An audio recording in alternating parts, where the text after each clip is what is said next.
Hey, what's going on everybody? Commander Crane here, and we are back with another Pioneer deck tech, and today we're going to be talking about Izzet pirates in Pioneer. There was a few new pirates in Aether Drift that are really good, and just them by themselves make an extremely powerful core. So I'm really excited to talk about this spicy deck with you today. As always, at the end of the video, let me know in the comments section below, what do you think about this deck? Is there a specific pirate that I should have put in this deck that I did not?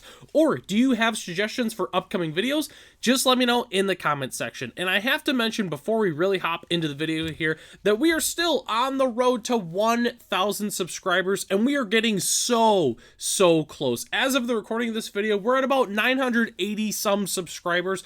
We're getting so close, and once we get to 1,000, we're going to be giving away, seagulls, sealed product, decks, and everything like that. You're not going to want to miss it. So just, if you're not subscribed to the channel, go ahead and subscribe so that way you'll be notified as soon as that giveaway does happen. Okay, so let's hop into the actual deck here. So one thing I want to mention is I've been wanting to build an Izzet pirate aggro deck for quite some time now. So I did a pirate deck a while ago when Lost Caverns of Ixalan came out, and it was like a Grixis pirate deck, but I'll be honest with you, I didn't think that deck was very good. And I've been toying with an Izzet pirate aggro / tempo deck for a while, but then, as I'm about to, record this pirate deck, all of a sudden, we just got 3 really good pirates in Aether Drift. We got Marauding Mako, Scrounging, Skyray, and Fearless Swashbuckler.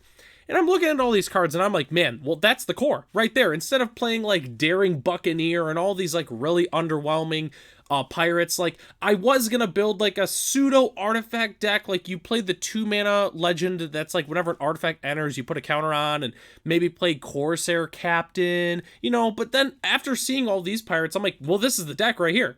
It's a self-discard pirate deck. That's what we're doing. We're playing 4 copies of Marauding Mako, 4 copies of Scrounging Skyray, and 4 copies of Fearless Swashbuckler. The thing is with Fearless Swashbuckler, I wasn't originally going to play this card, but then I decided, you know what? We can have a little bit of a pseudo-vehicle, sub-theme in this deck, and then at the end of the day, whenever you attack, if a pirate and a vehicle attack this turn, draw 3 cards and then discard 2 cards. Oh, hey, we have Marauding Mako and Scrounging Skyray in play, so they just get even bigger. That's pretty much why we're doing that. But overall, I really love these pirates from Aether Drift. I think they're extremely strong. Marauding Mako, being a 1-drop, has the potential to just get extremely out of hand extremely fast. So that's why I really like all of these pirates. But those are 12 of the pirates that we're playing in this deck. But we're playing a total of 23 creatures. We're also playing 1 creature that's not a pirate, which we're going to talk about right now, actually. So we're playing 4 copies of Reckless Lackey. I wanted another 1-drop pirate. There was a few different pirates I thought about playing. Like, I thought about playing, what is it, the 1/1 that you can tap and sack to deal a damage. I thought about playing that. I thought about playing Daring Buccaneer. I thought about playing Siren Stormtamer. I ultimately decided to play Reckless Lackey. I don't know what it was. I just think that it's the one with the highest upside. So that's why we're playing 4 copies of that. But we're playing 3 copies of Inti Seneschal of the Sun. It is not a pirate by itself, but the fact that we get all the benefits from discarding cards, plus being able to give some of our really big potential creatures like Marauding Mako, all of a sudden, we're attacking with like a 5/5, a 6/6. The fact that we can give it trample is incredible. So that's why we're playing 3 copies of Inti, and then we're also playing 4 copies of Breach's Eager Pillager. Trust me when I tell you this. Pirates, this is one of the best pirates. Breaches is absolutely insane. We get in with a few different pirates. All of a sudden, we're getting all these really nice abilities, and it's just great. I really love Breaches in this deck. I remember the original pirate deck. I was only playing 3 copies, and after playing the deck a little bit, I realized I really need to play 4 copies of Breaches. The card is absolutely insane. So I really love the 4 copies that we're playing in the deck. But those are all the creatures that we're playing. But we are playing a few vehicles which kind of count as creatures, or at the very least, they do become creatures. We're playing 4 copies of Smuggler's Copter and 4 copies of Subterranean Schooner. So I think Smuggler's Copter is fantastic in this deck just because of the ability to, draw a card and discard a card. Obviously works really well with Marauding Mako, as well as the other one that I always forget its name. The Skyray. I know it's the Skyray, but Smuggler's Copter is fantastic. Really, Subterranean Schooner is just another good, cheap vehicle that's aggressive. That's really the only reason we're playing the Schooner. It's not that I don't like the Schooner. It's the fact that, it's just another cheap vehicle to be able to play in this deck. The fact that these are also both crew 1 is nice. So that way all of our creatures can crew it. Inti can crew it. Our Reckless Lackey can actually crew it. That's the one thing I also like about both of these vehicles. So those are the 8 copies that we're playing in the deck. We're also playing a few other discard spells. We're playing 4 copies of Lightning Axe and 4 copies of Izzet Charm. I wanted to go all in on the discard theme with Marauding Mako and the Sky Ray, the Sky Shark, already forgetting its name again. But I wanted to go all in on that. Plus, these cards are also just really good. I mean, Lightning Axe, again, works really, really well with Inti. We do get some additional value from that. And then Izzet Charm is just a good card in general. We can hit a creature for 2. We can draw 2, then discard, make our dudes bigger. We can also just counter a non-creature spell. Like, why not? It's just a pretty flexible card, and that's why I'm playing 4 copies of each of those. And that's the entire main board except for our lands, which we're playing 21 lands. It's a pretty standard mana base, but there's a few lands that I'm actually excited to talk about in this deck instead of just them being free, but we'll talk about those in just a second. But our dual lands, we're playing 4 copies of Spirebluff Canal, 4 copies of Steam Vents, and 3 copies of Shivan Reef as our main dual lands in the deck. We are also playing 4 copies of Riverglide Pathway, and then we're playing the 1 copy of Sekenzan and 1 copy of Otawara.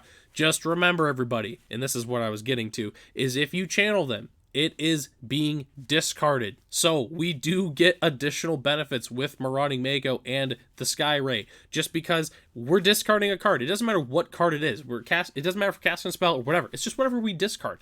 Technically, if our opponent thought seizes us, we also get to put counters on him. So just keep that in mind.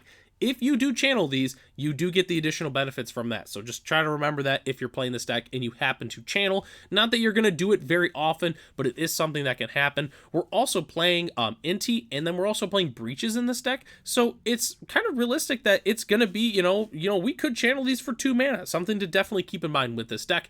But anyways, we're also playing 2 copies of Mutavault because guess what? It's also a pirate. That's why we're playing it. And then we're also playing 1 copy of Island and 1 Mountain. And as our spicy basic lands of the day, whenever the new sets come out, I love to feature the basics from the set. I really do love the island there. You can kind of see, like, on the right side, at least part of the, I don't know what you would consider that part of the boat. I'm really sorry. I don't want to say just like the steering wheel or whatever, but you can clearly see that there's a shark hand, so it's very, very fitting that we're playing this in our shark pirate deck. And then I like the mountain. It's probably, I don't know, it's probably one of my least favorite runs. I know I like Swamp, Forest, and then the Island is definitely number 3. So I'd say Mountain is probably number 4, but I still do like the art nonetheless in this set, and the basic lands are no exception to that. So don't go anywhere yet, though. We still have to talk about our sideboard as well as some budget options for the deck. So sideboarding, I always love to give a disclaimer. If you build this deck and you want to change the sideboard, feel free to go ahead and do that. This is just a general guide of just what I would probably play in my sideboard.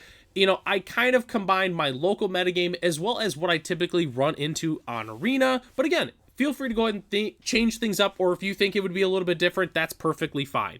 But let's go and hop into here. So we're playing 2 copies of Grafdigger's Cage. It's good against a number of different decks in the format. It's good against Izzet Phoenix. It's good against Reanimator decks. It's good against the Coco decks. Overall, just really happy with Grafdigger's Cage. We're also playing 3 copies of Alpine Moon. I wanted a way to shut down like Nykthos and Lotus Field and such, but without hurting ourselves potentially playing Damping Sphere, just because, there's going to be a lot of times where we're going to be playing, 2-3 spells in one turn, and I don't want Damping Sphere to hurt us, so that's why I just decided to go ahead and play Alpine Moon. We're playing 2 copies of Shore Up. It seems a little weird. I was originally playing Spell Pierce on my sideboard, but then I remembered. We do have a lot of blue creatures, and the last thing I want is people bringing in Rending Volley and taking out all of our creatures for 1 mana, and it can't be countered. So, I didn't want us to bring in Spell Pierce for the cheap interaction, but then they have ways to get through it. So that's why I'm playing the 2 copies of Shore Up. It's a protection spell that does beat Rending Volley. So it's a little bit of like a big brain move, but I didn't want it to seem weird of like, hey, why are you just playing Shore Up? But anyways, we're also playing 4 copies of Lookout's Dispersal. It's the pirate counter spell. I thought about playing, like some Disdainful Strokes or, some other different counter spells. I decided, nah, let's just play 4 copies of the pirate counter spell. I mean, 2 mana counter unless I pay 4. That's usually a hard counter. So definitely a huge fan of that. We're also playing 2 copies of Torch the Tower. It's just a cheap way to be able to exile, like a Heartfire hero, for instance. The cool thing is with the bargain is we do play some artifacts. So, like Breaches obviously makes treasure tokens, and then, you know, if we ever in a pinch had to sacrifice one of our vehicles for some reason to do that, we can. So that's why I do like Torch the Tower. We're also playing 2 copies of Fiery Cannonade, one of the only original pirate cards ever playing besides Lookout's Dispersal.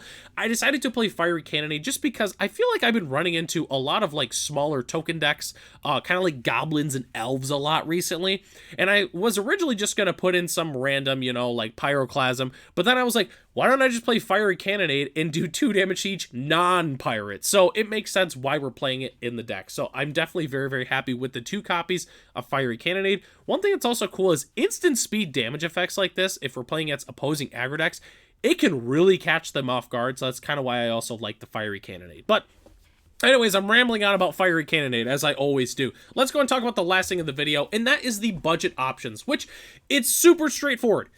Play budget dual lands. That's it.